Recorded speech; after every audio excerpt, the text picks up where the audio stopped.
Isabelle, l'infirmière en pratique avancée. Tu peux aller sur la suivante. Je n'ai aucun lien d'intérêt avec aucun labo ni quoi que ce soit. Donc le sommaire, on va parler un petit peu de l'infirmière en pratique avancée. Tu peux aller sur la suivante. Donc l'infirmière en pratique avancée, normalement, également appelée IPA, donc bien sûr pas la bière. Je suis infirmière en pratique avancée. Elle a été créée, c'est un nouveau métier, donc elle a été créée avec la loi de modernisation de 2016. Les premiers sont rentrés à l'école en 2018 et les premières sont donc sorties de l'école en 2020. On devait être en 2024 à 5000 sur l'ensemble du territoire français. On ne sera que 3000. En libéral, on est très peu. On est actuellement 130 en exclusif, libéral exclusif, puisqu'on peut avoir aussi un exercice partagé. Donc, l'infirmière en pratique avancée, il y a infirmière. Donc, c'est une infirmière qui a des compétences supplémentaires. Chez nous, ça existe donc que depuis 2020, alors qu'au Canada, ça fait 20 ans que ça existe. Donc avec les mêmes freins que nous au départ. Mais actuellement, voilà, ça s'est très bien implanté, elle fonctionne très bien. Il y a des centres de soins qui fonctionnent juste avec des IPA. Donc, nous avons des compétences élargies. On participe à la prise en charge globale des patients et qui nous sont confiés par les médecins. Le médecin reste toujours le médecin traitant du patient. Nous, on assure juste le suivi, une expertise et une participation en collaboration avec le médecin pour le patient qui a des pathologies chroniques bien stables. Donc, ma formation, c'était celle d'avant. La formation, donc, il faut avoir au moins 2 années d'infirmière pour pouvoir se présenter à la formation. Moi, j'en avais plus de 30, donc il n'y avait pas de souci. Le dossier doit être complet, parce que la formation a un coût. Donc, il faut un dossier complet avec un CV, une lettre de motivation et ce qui est le plus important, c'est vraiment un projet professionnel qui tienne la route. Donc, les infirmières qui se présentent sans vraiment de projet professionnel ne seront pas acceptées dans la formation. Après, il y a un entretien motivationnel et les études, c'est 2 années d'études à la faculté de médecine. Donc moi, je l'ai fait à Strasbourg et on termine en grade master 2. Tu peux aller sur la suite. Donc il y a 5 spécialisations. Donc la première, c'est la pathologie chronique stabilisée, prévention et polypathologie courante en soins primaires avec le détail. Il y a aussi l'oncologie. Les infirmières travaillent en hôpital et elles se sont très bien implantées aussi. En néphrologie, la psychiatrie, c'est là où l'infirmière en pratique avancée s'est le mieux développée et les urgences depuis 2 ans maintenant. Donc moi, je suis en libéral exclusif puisque j'étais infirmière libérale avant. J'ai fait la spécialité pathologie chronique stable et donc je suis libérale comme avant, infirmière libérale, quoi. Donc les lieux de travail pour une IPA en libéral, ça peut être au cabinet, au domicile des patients, en EHPAD. Je peux également faire de la télésurveillance et mes rendez-vous sont gérés soit par mon téléphone direct ou soit par un prestataire. Pour moi, c'est Doctolib. Dans la pratique courante, je fais à peu près la même consultation qu'un médecin. Quand je vais chez quelqu'un ou quand je reçois quelqu'un, on fait une anamnèse. Je fais une auscultation toujours pulmonaire, cardiaque. Et puis en fonction des pathologies, ça peut être abdominal, ça peut être plein de choses. Je fais beaucoup de prévention aussi. Je vérifie par rapport à la dernière mammographie qui a été faite, quand c'est que le test colorectal a été donné. Et on est d'ailleurs, on a eu les résultats mardi. on n'est pas bon du tout au niveau prévention. Donc on a beaucoup d'efforts, tous les professionnels de santé, à faire encore là-dessus. Ensuite, je fais les prescriptions s'il faut faire des renouvellements de traitement, adapter un traitement.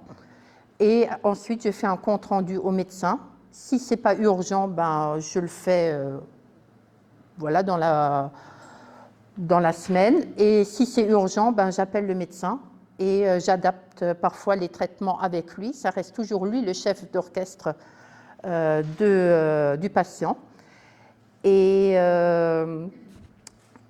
si par contre je remarque quelque chose au niveau de l'auscultation, donc là j'appelle le médecin qui intervient très rapidement.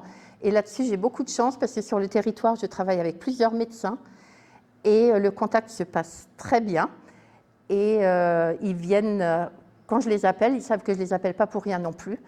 Et ils prennent le relais rapidement pour, voilà, ça dépasse mes compétences, donc ils reprennent le patient en main.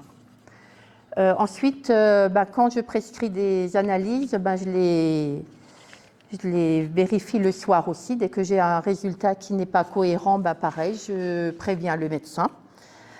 Par contre, je ne fais aucune primo-prescription. Je ne fais que des renouvellements de traitement ou des adaptations de traitement.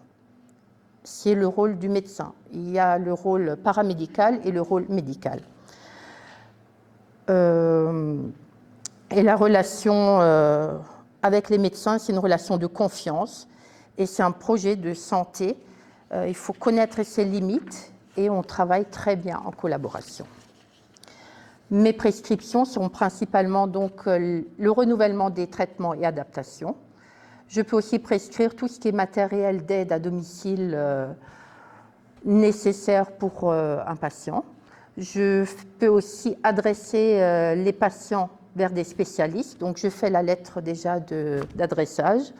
S'ils ont besoin, je peux prescrire une prise de sang, des radios, des échographies, des scanners, tout ce qu'on a besoin dans la première partie de la consultation. Et ça permet aussi d'avancer le travail au médecin par la suite. Les prises en charge, donc il y a deux parcours. Il y a le parcours de patients suivis qui est d'abord un forfait au départ et ensuite 3 forfaits de suivi. Donc je peux facturer 4 fois dans l'année et les patients sont remboursés entièrement. Voilà, s'ils sont en ALD, ils sont payés, ils sont remboursés entièrement. Ils n'ont même pas besoin d'avancer puisqu'on travaille comme un médecin libéral, comme une infirmière libérale. Ensuite, il y a les patients ponctuels que je peux voir voilà, pour faire un bilan. Je peux aussi faire ce qu'on appelle des levées de doute. Si un patient appelle et est très anxieux, je peux passer le voir pour voir si le médecin a besoin de passer ou pas. Il y a toujours une alternance entre le médecin et l'IPA, et ça se décide, c'est vraiment individuel, ça dépend du médecin avec qui je travaille. Une fois ci, une fois sur 2, une fois c'est par trimestre. Mais il y a obligation que le médecin passe 1 fois par an chez chaque patient, ce qui arrive sans problème puisqu'il y a toujours une complication à un moment donné. Et depuis la loi RIST de juin dernier, comme je travaille sur la MSP d'Artsviller, je suis en accès direct. Mais je m'assure quand même toujours qu'il y a un médecin, que le médecin soit d'accord, que l'IPA travaille avec lui, puisque le rôle, c'est un rôle en collaboration. Et quand il y a une difficulté, moi j'ai besoin d'un médecin qui soit derrière. Au niveau des responsabilités, c'est comme une infirmière, comme un médecin traitant. Je suis responsable de ce que je fais, de la prescription de mes ordonnances, je ne fais pas de diagnostic, mais voilà, de la consultation du jour, j'en suis responsable. Le patient reste toujours avec son médecin traitant, c'est lui son seul référent. Et donc voilà, si vous avez des questions, je suis prête à y répondre. Comme c'est un nouveau métier, il y a beaucoup de choses et puis il est en pleine évolution aussi. il y aura encore des changements, il y aura encore des choses, il va falloir évoluer. La seule chose que j'aimerais, c'est que sur le territoire, il y ait d'autres infirmières qui se forment, parce que je me sens quand même bien seule en tant qu'infirmière en pratique avancée. C'est une super évolution par rapport à l'infirmière que j'étais. Et nous sommes en libéral exclusif 130 en France. Et actuellement, il y en a 30 qui arrivent à en vivre. Donc voilà, il y a beaucoup de choses encore à évoluer. Et donc voilà, c'est le côté positif aussi, on ne peut que s'améliorer.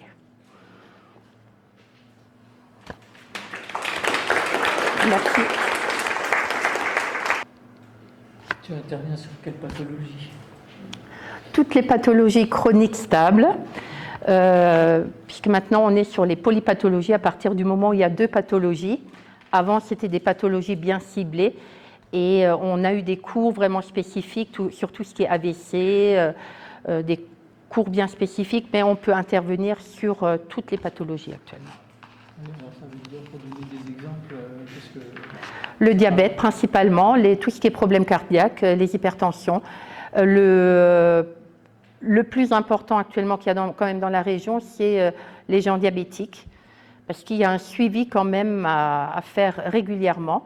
Il y a les prises de sang à vérifier qu'elles sont faites et prescrites tous les 3 mois, à voir le traitement, comment il est pris. Et tous les gens qui interviennent autour, que ce soit la podologue, que ce soit les infirmières, que tout puisse se faire. Mon métier est vraiment fait pour être un métier de collaboration entre le patient, mais il y a aussi les infirmières. S'il leur manque une ordonnance, moi je peux faire le renouvellement. Et c'est ça que j'aimerais qu'il soit.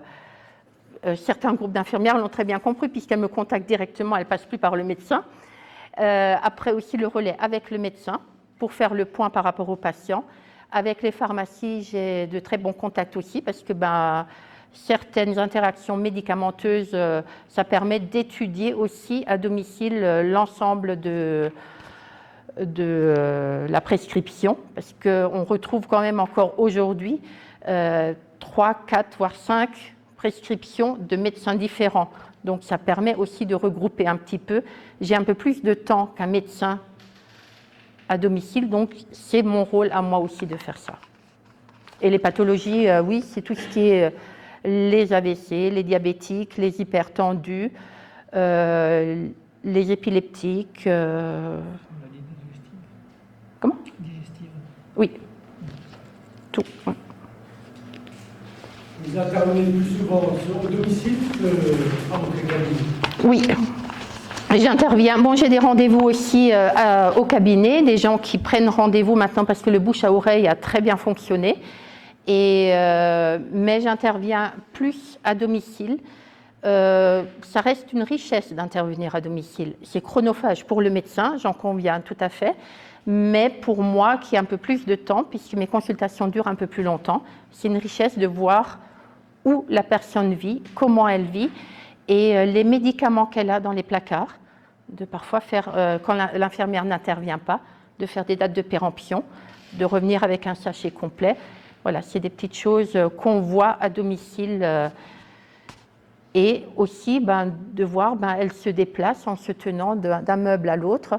J'ai prescrit la semaine dernière un cadre de marche, parce que la personne, elle a dit non, tout va bien, mais bon, elle mettait la main pour pouvoir avancer, se tenir à la table. Et ça, quand quelqu'un ramène la personne en consultation, on ne s'en rend pas compte, pas forcément. Alors qu'à domicile, on le voit. Et ça permet aussi de voir ce qui actuellement commence à être problématique, l'alimentation des personnes âgées à domicile. C'est tout un ensemble qu'on arrive à voir à domicile qu'on ne voit pas forcément au cabinet. Oui, on voit qu'il y a une évolution au niveau du métier des infirmières et infirmiers. Oui. Aux pompiers, on trouve déjà les infirmières et infirmiers protocolés, et qui est aussi le but de compenser le manque de médecins pour couvrir le secteur national. Oui, tout à fait. Et la pratique avancée a démarré avec les infirmières. Elle est maintenant, les kinés sont en train d'acquérir cette pratique avancée aussi. Et puis ça se passe bien. Avec les médecins avec qui je travaille, ça se passe très bien, il n'y a pas de frein. Chacun a son rôle bien déterminé. Et voilà, il n'y a pas de problème, quoi. Et c'est une avancée pour les patients. Et on est tous là pour les patients. On n'est pas là pour nous, pour quelqu'un d'autre. C'est pour les patients, c'est pour la population qui vieillit, qui a besoin de plus de soins. C'est vrai qu'il y a un manque de médecins et ce n'est pas un médecin qui va partir et un nouveau qui va arriver. On estime actuellement que si un médecin part, il en faut 3.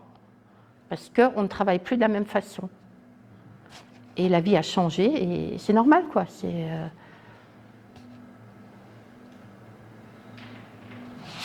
Quel secteur? Alors, si vous êtes basé à Villers, c'est loin. Je couvre tout le secteur de la CPTS. Donc, tout ce qui est...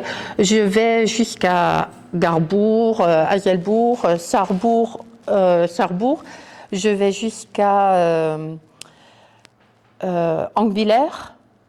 Je vais jusqu'à Münster, Niederstanzel, Fénétrange, tout le coin ici. Je vais à Kirberg aussi. C'est un grand territoire. Parce que voilà, la population en a besoin et moi, je travaille avec les médecins qui ont besoin de moi aussi. Je vais peut-être aller un peu plus loin sur Emma, mais voilà, c'est le secteur là pour l'instant. Moi, j'ai démarré à Artwiller parce que j'ai fait mon dernier stage là-bas. Dans ma formation, on était obligé de faire 3 stages, donc j'ai fait le premier à Breschwiller parce que avec 30 ans d'infirmière, moi j'ai quand même fait 20 ans de libéral, je voulais retourner à l'hôpital et pouvoir ausculter au maximum parce que je voulais être efficace après. Donc je suis retournée à Breschwiller, j'ai fait mon stage en première année là-bas. Ensuite, mon deuxième stage, je l'ai fait avec une infirmière en pratique avancée sur le coin de Metz. Donc la distance ne me fait pas peur, je voulais juste avoir une qualité en sortant de l'école.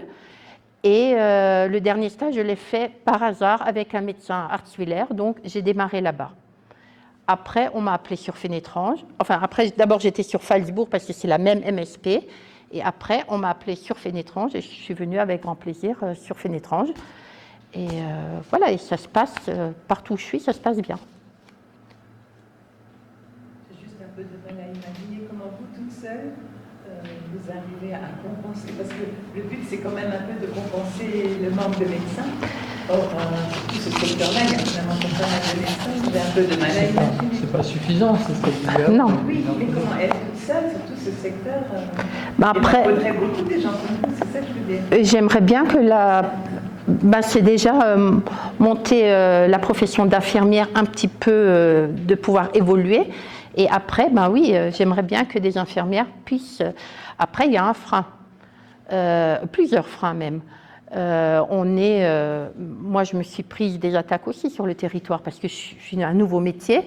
Tout ce qui est nouveau fait peur de tous les côtés. Après, il y a quand même les 2 années à retourner à la fac de médecine.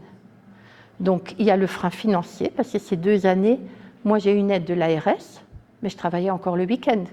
Ces 2 années où on se retrouve avec en fac à refaire de l'anglais, qui était vraiment ma bête noire.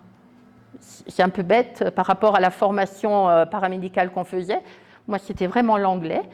J'ai tout fait pour y arriver, mais il y a quand même beaucoup de choses à faire. Il y a un mémoire à écrire à la fin. On a des heures de cours, mais il y a beaucoup de travail personnel à faire. On a tous une vie familiale. Et donc voilà, ça freine beaucoup de gens. Déjà le niveau financier, après l'investissement en temps. Moi, c'est vrai que j'habite à Saraltroff. Donc, j'ai choisi d'aller tous les jours avec le train à Strasbourg. Donc, j'avais 1 heure avec le train, plus le tram, j'avais 1h20 le matin, 1h20 le soir. Il m'arrivait en fin de semaine de m'endormir dans le train. Mais voilà, je savais que c'était 2 années, je savais que je m'y suis accrochée, j'y suis arrivée. J'avais 50 ans. Je ne cache pas mon âge non plus, puisque je l'assume complètement. Donc voilà, mais c'est pas évident. Et quand on a des enfants en bas âge, moi j'avais plus d'enfants en bas âge. Quand on a des enfants en bas âge, c'est pas évident d'avoir une vie familiale avec des enfants. Et les 3 qui ont abandonné dans ma promo, c'était tous des infirmières libérales. Et il y a 2 autres encore qui étaient infirmières libérales, n'arrivent pas à s'implanter sur le territoire. Une du côté de Saint-Avold et un en Alsace. Donc, ils travaillent avec des spécialistes, des cardiologues, qui, eux, qui souhaitaient alléger, et puis ils peuvent prendre plus de patients. Donc, oui, ce serait une avancée, et ce serait une aide pour les médecins. Ça ne remplacera jamais un médecin, c'est pas ça, mais ça aiderait les médecins. Après, il y a aussi une relation de confiance. Pareil, docteur Weinling, je ne connaissais pas avant. Donc, il y a tout à construire. Il y a cette relation de confiance également à construire. C'est comme avec docteur Gass, que je ne connaissais pas plus que ça non plus. Et c'est une relation de confiance. Quand moi, j'ai laissé ma patientèle, même pendant les études, il fallait que je trouve une remplaçante. J'ai eu 3 remplaçantes qui m'ont lâchée, même avec des contrats signés. Donc, sans remplaçante, je n'aurais pas pu continuer. J'ai trouvé une remplaçante qui a pris mon relais, mais on ne laisse pas, entre guillemets, ses patients à n'importe qui non plus, quoi. Donc, il faut que tout se construise sur le territoire. Et on est au début, on va évoluer. On évolue plus lentement que ce qui était prévu par les instances. Mais moi, je suis quelqu'un d'optimiste, je pense qu'on va y arriver. Ce n'est pas une formation qui va pouvoir être faite au départ. Non. Vous dites qu'il faut 2 années d'infirmière, oui. Mais ce n'est pas une formation intermédiaire qui va être... Non. Il y a des facultés qui autorisent tout de suite après le DE, diplôme d'État, ils autorisent les personnes à venir faire la formation. Mais à la fin de la formation, il faut qu'elle retourne en tant qu'infirmière pendant 2 ans pour après, au bout de 2 ans, être IPA. Donc c'est un petit peu un non-sens, quoi. Et il y a des facultés qui n'acceptent pas du tout, puisque ça ne sert à rien, puisqu'il faut quand même revenir en tant qu'infirmière. Moi, en 2 années de faculté, j'ai changé. On change, on voit d'autres choses, on a une ouverture d'esprit différente. Et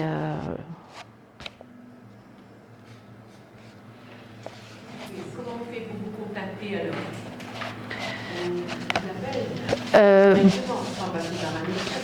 Normalement, on peut me contacter directement sans passer par le médecin, mais c'est ce que j'ai dit tout à l'heure. Je préfère, moi, c'est mon choix à moi, mais travailler avec les médecins avec qui je travaille.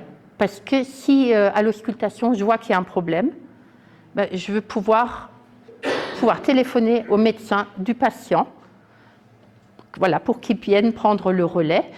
Et il y a des médecins qui sont contre les IPA, et c'est une position que je respecte.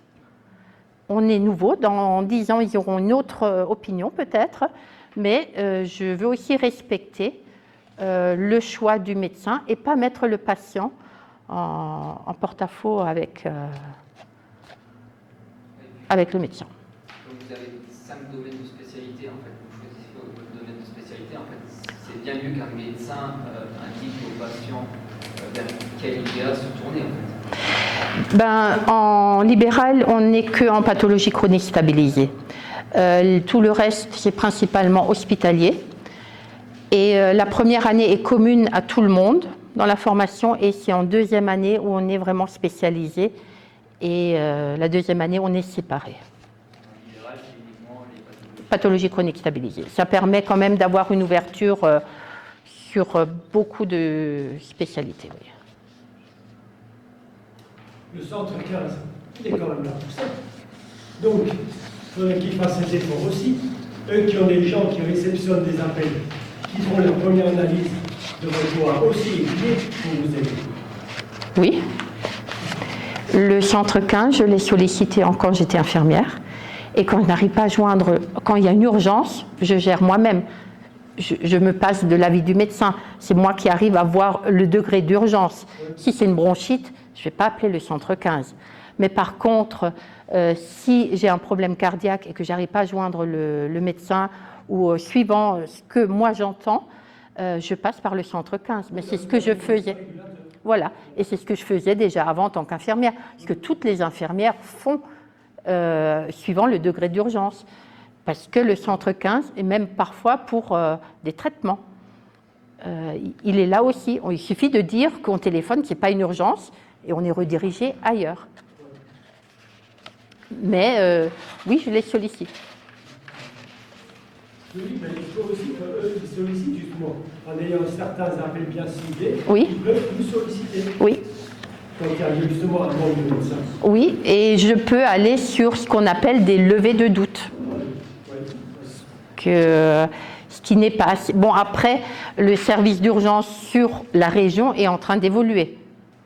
Il y a des choses qui vont se mettre en route en parallèle avec Metz, le SAS de Metz. On va reproduire un petit peu, on va essayer. C'est en train d'évoluer. Donc. Surtout dans ce moment, il y a justement un problème.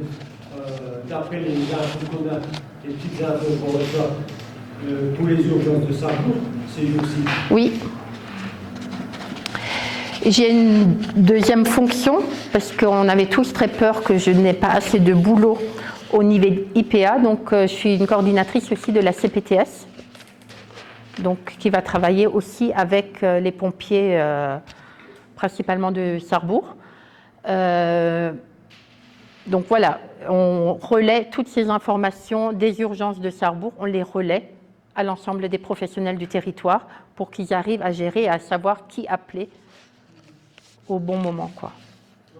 Justement, ils demandent justement, avant d'aller aux urgences à Sarrebourg, là, faites le 15. Le 15. Et là, ils dirigeront là où il faut par rapport Oui. au problème. Et là, cette semaine, il y a eu 2 jours compliqués de nouveau, oui. Mais oui. Il y a un réel problème sur le territoire de manque de médecins, de la régularisation au niveau des urgences. Et Au niveau des problèmes, des médecins urgentistes de l'hôpital même. également, oui. Oui. Voilà, moi je vous propose qu'on passe au sujet suivant, puisqu'on a encore un petit sujet sur les urgences, et puis après on pourra rediscuter de tout ça d'une manière conviviale.